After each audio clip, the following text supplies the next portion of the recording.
জীবনে সুরক্ষার ভয় থাকাটা উচিত, কিন্তু তা যদি অত্যাধিক হয়ে যায় তাহলে তা আপনাকে এতটাই দুর্বল করে দেবে যে আপনি নিজেরই সুরক্ষার চক্র ভেঙে বেরোতেই পারবেন না।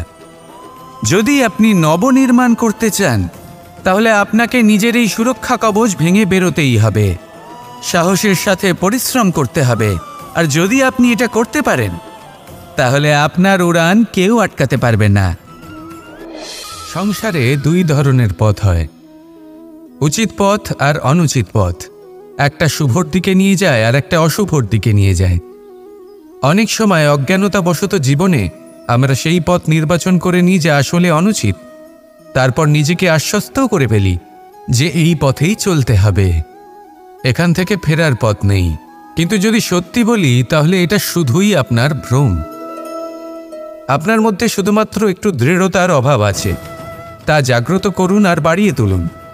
আপনি দেখবেন এই সংসারে এমন কোনো পথ নেই যেখান থেকে ফিরে আসা সম্ভব নয়, এমন কোনো মানসিকতা নেই যা বদলানো সম্ভব নয়। যদি আজ এই মুহূর্তে আপনার মনে হয়ে থাকে যে আপনি কোনো অনুচিত পথে আছেন আর আপনি কোনো শুভ পথে যেতে চান, তাহলে ওখান থেকে ঘুরুন আর ফিরে আসুন, আবার সেই মোড়ে ফিরে আসুন আর সেই পথ নির্বাচন করুন যা আপনার জন্য শুভ। একটু সময় অবশ্যই লাগবে, কিন্তু নিশ্চিত রূপে আপনার উদ্দেশ্য এবং আপনার গন্তব্য এই দুই অনেক শ্রেষ্ঠ হয়ে উঠবে। তাহলে আসুন আর আমার সাথে ভালোবেসে বলুন, রাধা রাধা। বেশিরভাগ মানুষই এই কথা জানেন যে আমাদের শরীর 5টি তত্ত্ব দ্বারা নির্মিত, যাকে আমরা পঞ্চতত্ত্ব বলি: জল, অগ্নি, বায়ু, ধরিত্রী এবং আকাশ।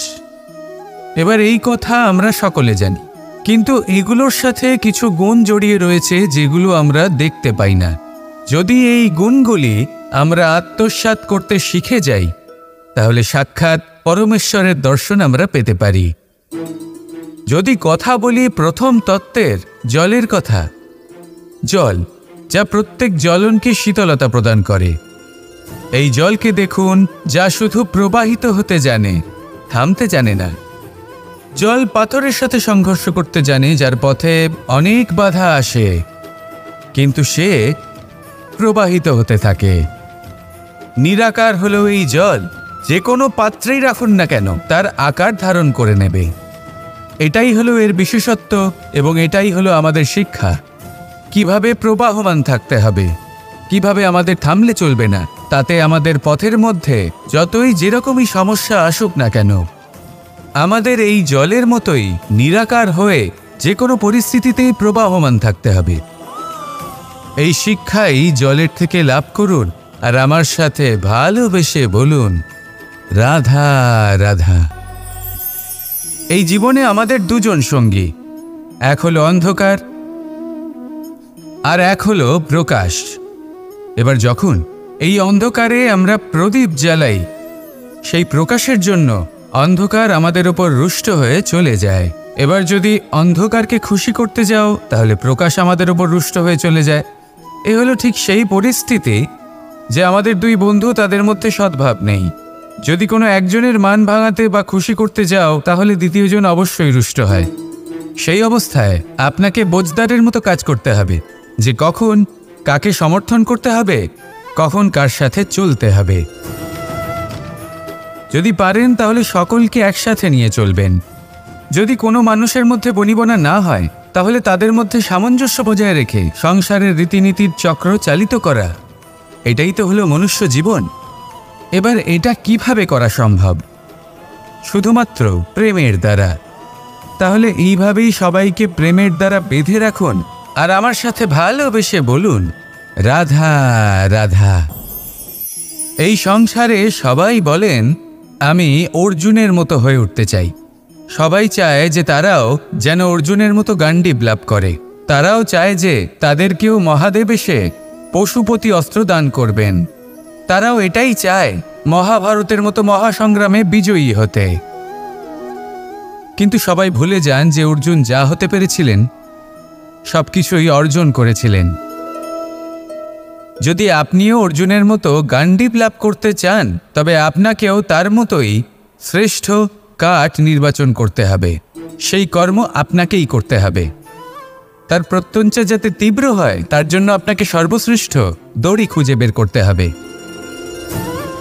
আপনার বাণ যাতে ঘাতক হয়, সেই জন্য আপনাকে নতুন নতুন ধাতু খুঁজে বের করতে হবে। সেই শিক্ষা আপনাকে লাভ করতে হবে, তবেই আপনার ইচ্ছে পূর্ণ হবে। অর্জুন হওয়া বড়ই সরল। যদি আপনি কিভাবে অর্জন করতে হয় তা জানেন। শুধুমাত্র স্বপ্ন দেখেন যারা, তারা কখনোই অর্জন করতে পারবেন না। কিন্তু যদি কেউ অজ্ঞাতবাস ভোগ করতে পারে, যদি কেউ লাক্ষাগৃহ থেকে পালিয়ে বাঁচতে পারে, যদি কেউ কঠোর তপস্যা করতে পারে, প্রতীক্ষা করতে পারে এবং পরিশ্রম করতে পারে, তাহলে সে অর্জুন অবশ্যই হয়ে উঠবে। যদি আপনি অর্জুন হয়ে উঠতে চান, তাহলে কর্ম করতে শিখুন আর আমার সাথে ভালোবেসে বলুন, রাধা রাধা। কিছু মানুষ চিরকাল দুঃখে থাকেন, বলেন যে দূরত্বের কারণে ওনাদের ভালোবাসা সমাপ্ত হয়ে গেছে। এমনও কিছু মানুষ আছেন যারা বলেন যে দূরত্বের জন্য ভালোবাসা বৃদ্ধি পায়। কেউ বলেন কাছাকাছি এলে ভালোবাসা বৃদ্ধি পায়। কিন্তু আসল সত্য হলো এটাই যে দূরত্ব ভালোবাসা পরিমাপ করার কোনো মাপদণ্ডই নয়। চাতক পাখিকে দেখুন, সারা বছর সে অপেক্ষা করে যে কখন বর্ষা আসবে আর ওর তৃষ্ণা নিবারণ হবে। বর্ষার জল ছাড়া ও আর অন্য কোনো জল পান করে না। তাহলে বলুন, এই যে দূরত্বের জন্য ওদের ভালোবাসা কি সমাপ্ত হলো? এই ভালোবাসা আপনার মানসিকতা বুঝতে পারে। সে আপনার মনে লুকিয়ে থাকা আবেগ বুঝে নিতে পারে। তা সে আপনি যতই দূরে চলে যান না কেন, যতই কাছে আসুন না কেন, শুধু নিজের আবেগগুলিকে কখনো মলিন হতে দেবেন না, স্বার্থ জড়িয়ে ফেলবেন না। প্রেমকে পবিত্র করে তুলুন। এই প্রেম ক্রমাগত বৃদ্ধি পাবে। আসুন আর এই ভালোবাসার সাথে বলুন, রাধা রাধা। এই সংসারে ভিন্ন ভিন্ন ধরনের গাছ আছে, অসংখ্য ধরনের প্রজাতি আছে। কিছু গাছ পাতা দিয়ে থাকে, কিছু ফুল, কিছু ফল। কেউ ছায়া প্রদান করে, কেউ শীতলতা প্রদান করে, কেউ নিজেকে খুব কষ্ট দিয়ে এই সংসারের বিকাশে সহায়ক হয়ে ওঠে। কিন্তু এই সবার মধ্যে একটা বিষয় কিন্তু সমান। এরা প্রত্যেকেই পাতা ছাড়া, ফুল ছাড়া, ফল ছাড়া জীবিত থাকতেই পারে, কিন্তু কোনো বৃক্ষই শিকড় ছাড়া বেঁচে থাকতেই পারে না।